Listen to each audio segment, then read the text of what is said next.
Coucou de retour. Alors, ce journal de bord numéro 5 va aborder, d'après le titre, un écartèlement inouï. Alors, qu'est-ce que je veux dire par un écartèlement inouï? C'est tout simplement pour parler de ce qu'on représente, ce qui est nommé le processus d'éveil ou le cheminement d'éveil. Voilà. C'est parce qu'en fait, j'ai constaté et on a constaté que le personnage humain, dans son fonctionnement automatique, est blindé, rempli à ras-bord de déni, blindé, rempli à ras-bord de résistance. Déjà, des dénis et des résistances par rapport au fonctionnement de son propre corps, déni et résistance par rapport au fonctionnement de son propre mental qui le dirige, déni et résistance par rapport à la reconnaissance du fonctionnement de ses propres émotions qui le dirigent, déni et résistance par rapport à la reconnaissance du fonctionnement de cette humanité et de ce monde pour ce que cela est, déni et résistance dans la reconnaissance des vanités du personnage humain, des vanités d'entêtement du personnage humain à justement persister à nier et persister à continuer à s'engouffrer dans l'exact même fonctionnement, ayant montré que cela ne fonctionne pas, il ne fonctionne plus. Déni et résistance à reconnaître qu'il existe autre chose que ce petit chemin de vie tout tracé que connaît le personnage humain. Déni et résistance à reconnaître qu'il existe une autre vision, une autre façon de voir, une autre audition, une autre façon d'entendre, une autre perception, qu'il existe une autre façon de percevoir, qu'il existe d'autres mondes habités, d'autres dimensions habitées. Déni et résistance à reconnaître qu'en fait, qu'il ne connaît absolument pas comment fonctionne la vie, que ce soit au sein de ce monde comme ailleurs. Déni et résistance par rapport à l'acceptation et reconnaissance acceptation de sa propre méga gigantesque ignorance sur l'ensemble. Déni et résistance à reconnaître ses propres impasses, ses propres cul-de-sac, à reconnaître ses propres faiblesses, ses propres fragilités, à reconnaître son propre éphémère alors qu'on voit partout que l'humain et l'ensemble de ce monde ne fait que passer et est éphémère. Donc, dans un premier temps, voilà, donc déni et résistance pour tellement de choses inscrites au sein du personnage humain, faisant que petit à petit, quand ce personnage humain commence à reconnaître ce qu'est le fonctionnement de son propre corps, à reconnaître et à accepter ce qu'est le fonctionnement de ses propres pensées, de son propre mental qui le dirige à la baguette, à reconnaître et à accepter ce qu'est le fonctionnement de ses propres émotions qui le dirigent aussi à la baguette, à reconnaître et à accepter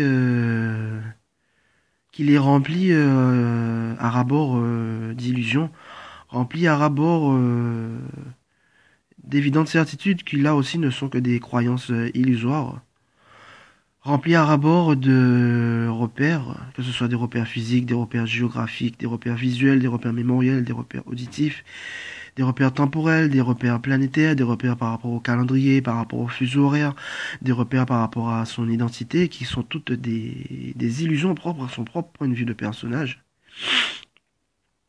Et bien, au fur et à mesure que le personnage humain accepte, a l'humilité d'accepter de ne plus fuir, a l'humilité d'accepter de ne plus nier, de ne plus résister, et accepte de voir en face petit à petit l'ensemble de ce qu'il est et qui ne peut être autre chose que ce qu'il est, eh ben ça a l'effet d'un écartèlement inouï.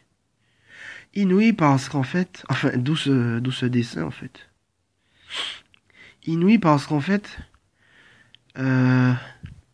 L'humain, dans son fonctionnement automatique, fonctionne dans ce qu'on appelle une zone de confort, où il n'apprécie pas du tout, a horreur même d'être dérangé dans sa zone de confort. Aussi pénible soit-elle, aussi souffrante soit-elle, ben en fait, on a constaté que le point de vue du personnage préfère largement la zone de confort de son point de vue, aussi rempli de problématiques qu'il soit, que d'être mis face à face avec les faits tels qu'ils sont. Donc, quand petit à petit ce qui est dans l'ensemble est reconnu et accepté, eh ben ça a l'effet d'un écart tellement inouï au sein des pensées, car ça pulvérise ces espèces de cocons et cadres tout limités qui maintenaient la zone de confort du fonctionnement des pensées. Ça a l'effet d'un écart tellement inouï au sein des émotions, car ça pulvérise cette zone de confort qui tournait en rond au sein des émotions. Et là aussi des souffrances, quand on se rend compte de toutes les souffrances, de toutes les aberrations, de tous les mensonges, les hypocrisies, les aberrations et compagnie, absurdité qu'il y a au sein de notre propre fonctionnement du personnage, inscrit au sein du personnage humain ici, eh bien pour certains humains, ça a l'effet d'une souffrance inouïe, énorme, colossale, gigantesque, monumentale.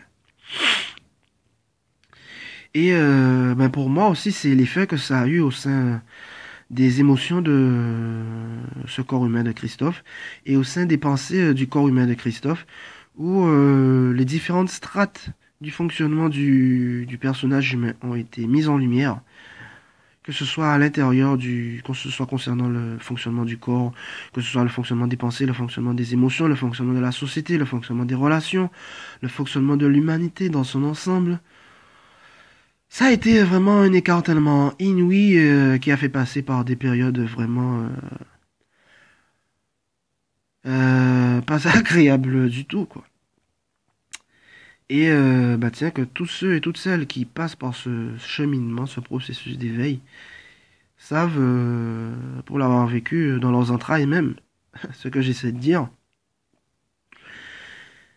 Et il y a aussi, au sein de ce processus d'éveil, propre à pourquoi je l'appelle journal de bord, pourquoi je l'inscris dans le journal de bord numéro 5, c'est parce que je me suis rendu compte que les cellules du corps humain ont bel et bien... Bon, c'est comme ça que ça se passe pour certains humains, pas pour tous, hein. Mais je me suis rendu compte qu'au sein du corps humain de Christophe, il y a, dans le personnage humain, une résistance cellulaire. Qui a bel et bien comme s'il y a une espèce de... Comme s'il y a vraiment à l'intérieur même des cellules du corps, des voiles, des barrières qui résistent de toute leur force à l'acceptation de ce qu'il est, qui résistent de toute leur force à l'acceptation de ce qu'il peut appeler les autres fréquences vibratoires, la lumière, peu importe les mots. Et cela, je l'ai vécu dans diverses ouvertures qui se sont passées au sein des cellules de ce corps. Et cette image correspond de façon précise, claire, nette, à ce qui a été ressenti, parce que ce soit au niveau de pression de feu qui se sont passées dans la tête, dans la poitrine, dans le dos, dans les mains, dans les pieds, dans les jambes, dans la partie génitale, dans même ces espèces de tiraillements qu'il y a eu dans le péricarde du cœur organe, même des espèces de pression de feu qu'il y a eu à l'intérieur du cerveau, et là c'était vraiment une douleur énorme. Même des pressions de feu qu'il y a eu à l'intérieur même des globes oculaires, à l'intérieur des yeux physiques. Même des pressions de feu qu'il y a eu au centre du dos. Où c'est comme si en fait toutes les cellules du dos vivaient une sorte d'écartèlement inouï. Tout comme au niveau de la poitrine. À plusieurs reprises, j'ai ressenti cette pression de feu, mais qui a fait comme si... C'est comme si, en fait, toutes les cellules composant la poitrine vivait un écartèlement inouï, énorme, gigantesque. Je l'avais ressenti aussi une fois dans les os, directement dans les os de cet avant-bras. Je me souviens qu'une fois, j'avais ressenti une pression de feu à l'intérieur. C'est comme si toutes les cellules des os de l'avant-bras allaient éclater.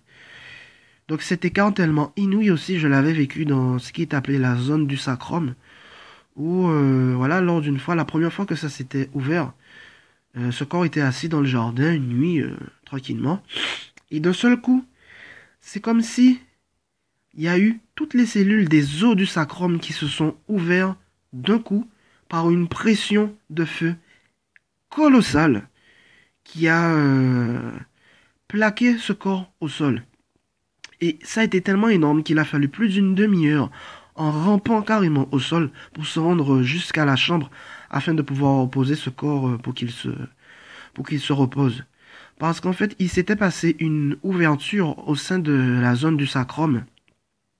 Et cet écartèlement inouï qui a été ressenti a montré à quel point il y avait une résistance colossale inscrite au sein des cellules de cette zone. Voilà. Donc des fois, aussi au niveau du pied, il arrive des fois de ressentir comme des espèces de coups d'aiguille, de feu qui transpercent subitement les cellules du pied. Donc pareil, il y a aussi ça comme un effet d'écartèlement inouï. D'autres moments, c'est comme s'il y a des... entre le dos et la poitrine, des fois, il y a cet écartèlement est tellement fort que c'est comme s'il y a un sabre ou une épée qui traverse le dos et la poitrine dans un sens ou comme dans l'autre, faisant que ça rend cet écartèlement encore plus colossal, encore plus gigantesque, encore plus inouï. Et c'est vraiment une douleur sans nom. Une douleur sans nom. Mais qui, dans le cas de certains humains et dans mon cas aussi, ont été nécessaires et sont encore nécessaires afin de pouvoir procéder à l'ouverture, afin de pouvoir procéder à la pulvérisation des barrières, à la pulvérisation des voiles, à la pulvérisation des résistances qui sont inscrites à l'intérieur du personnage humain. Et ce sont des résistances par rapport au jeu d'illusion de la séparation inscrite dans l'humain. C'est un jeu qui est inscrit depuis tellement longtemps au sein de l'histoire de cette humanité. Parce que l'humain s'est déjà reproduit par milliards. Donc cette résistance s'est déjà reproduite au sein de milliards de corps et au sein de tellement de générations et de tellement de civilisations que pour beaucoup d'humains,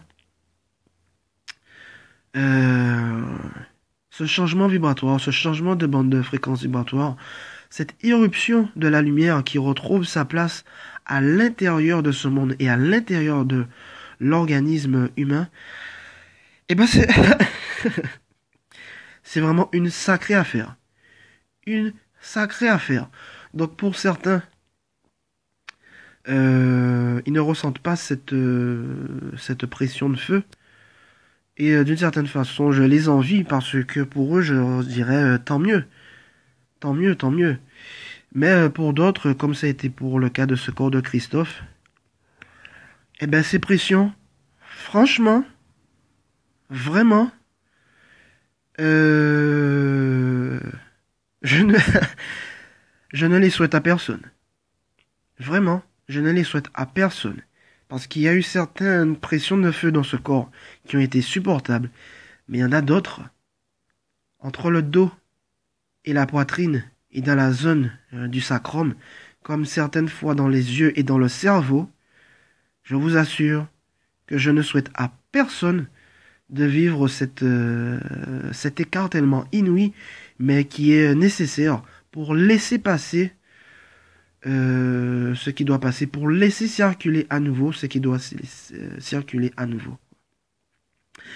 Donc c'était le petit témoignage que je souhaitais aborder par l'intermédiaire de cette vidéo au sujet de cet écartèlement inouï faisant partie de cet processus d'éveil pour certains humains, comme ça a été le cas pour moi. Voilà, merci.